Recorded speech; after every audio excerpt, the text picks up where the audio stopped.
En el pretérito no lejano y aún aplicable a algunos países, existía el principio de separación, por el que había una estricta división de funciones entre el derecho penal y el derecho civil. El castigo era responsabilidad exclusiva del derecho penal y la reparación del daño era responsabilidad exclusiva del derecho civil. Posteriormente fueron separándose los temas de pena y reparación, considerando la primera una excluyente de la otra. De ahí que se abandonara la idea de que el derecho penal recompone y dejó de atender a la satisfacción del ofendido.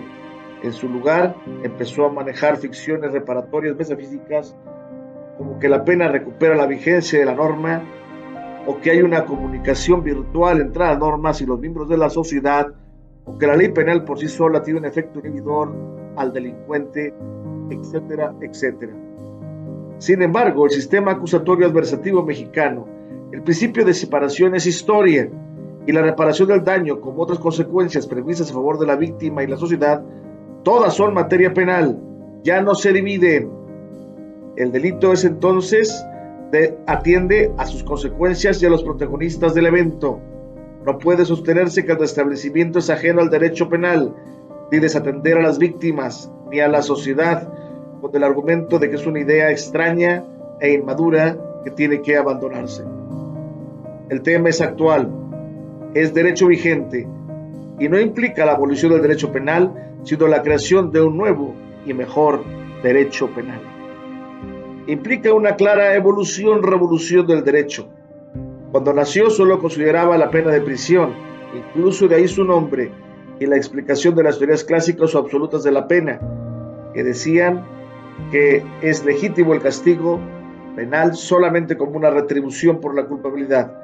Dicho paradigma se mantuvo hasta finales del siglo XIX, donde, con la irrupción de la filosofía positivista, se hicieron nuevos planteamientos y aparecieron las teorías preventivas de la pena que combatieron frontalmente a las tesis retributivas, buscando que la intervención del derecho penal no fuera una venganza estatal, sino que el castigo tuviera un fin, que el delincuente no vuelva a delinquir y que la cárcel motivara a la sociedad a abstenerse de cometer delitos.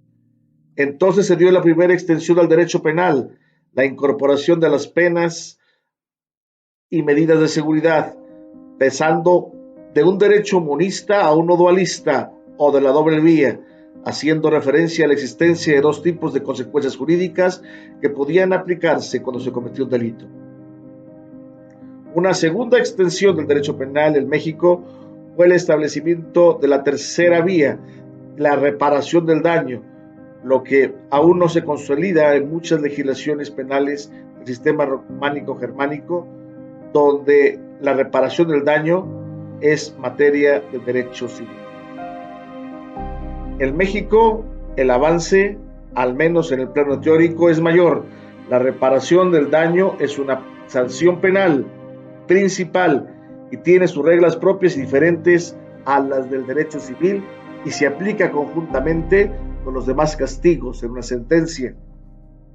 Más aún, cuando la sentencia es absolutoria, la víctima puede exigir el pago de la reparación del daño. Otra extensión del derecho penal, la tercera, que se dio en México, acontece precisamente en el 2008 con las salidas alternas a la solución de conflictos penales.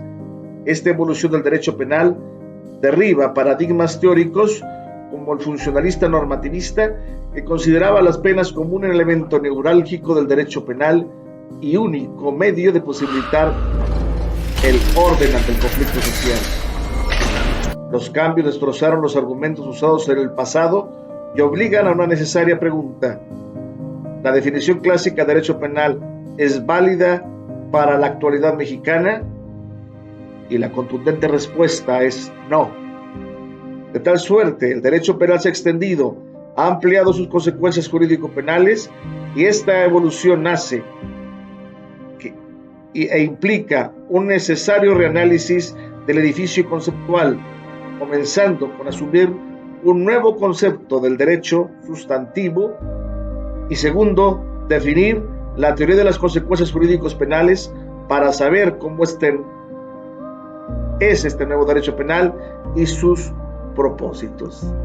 Ante lo expuesto, un nuevo concepto de derecho penal es aquel que lo define como mecanismo de control social integrado por normas jurídicas que prohíben o ordenan determinadas conductas cuya transgresión legitima la intervención del derecho penal para restablecer el tejido social y aplicar una consecuencia jurídico-penal, la pena, la medida de seguridad o una salida alterna.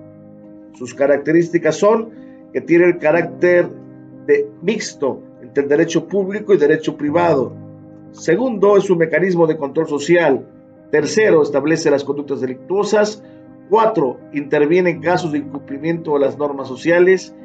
Y 5, su finalidad es la intervención del derecho penal para restaurar las cosas en la medida de lo posible.